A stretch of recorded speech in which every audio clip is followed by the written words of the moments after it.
Fury core की जानिब से मकामी आबादी के ताउन से और गो ग्रीन गो ऑर्गेनिक के इश्तिराक से फे गांव में शजरकारी मुहिम चलाई गई। Major general S Bakshi GOC headquarter Leh sub area इस मौके पर मेहमान खुसूसी के तौर पर मौजूद रहे। तकरीब से खिताब करते हुए major general SSP Bakshi green Indus project में शामिल होने पर तमाम शुरका का शुक्रिया अदा किया। उन्होंने बताया कि ग्रीन इंडस प्रोजेक्ट के तहत तकरीबन 80,000 पौधे लगाने की मुहिम जल्द ही 2 मरहलों में मुनक्किद की जाएगी। निवासी और सरपंच स्वांग नूरबू, जितने भी यहाँ एक्स सर्विसमैन मौजूद हैं, साथ में मीडिया के पर्सनल जो आए हैं, मैं आप सबका यहाँ पर हार्दिक स्वागत करता हूँ। साथ में आपका धन्यवाद देता हूँ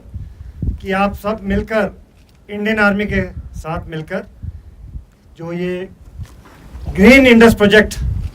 जो एक हमने मुहिम चलाई है, इसमें हमारे साथ भागीदार हो रहे हैं, जिसका मुख्य उद्देश्य जैसे पहले बताया गया तकरीबन 80,000 पेड़ हम लोकल पॉपुलेशन, स्टेट गवर्नमेंट और जो NGO है गो ग्रीन गो ऑर्गेनिक NGO के साथ मिलकर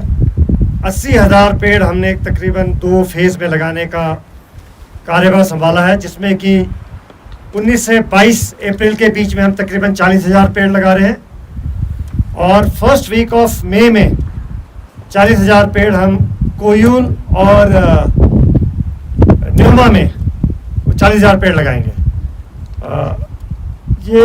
तभी मुमकिन है जब हमारे साथ लोकल पॉपुलेशन का साथ होगा। तो नाज़रीन,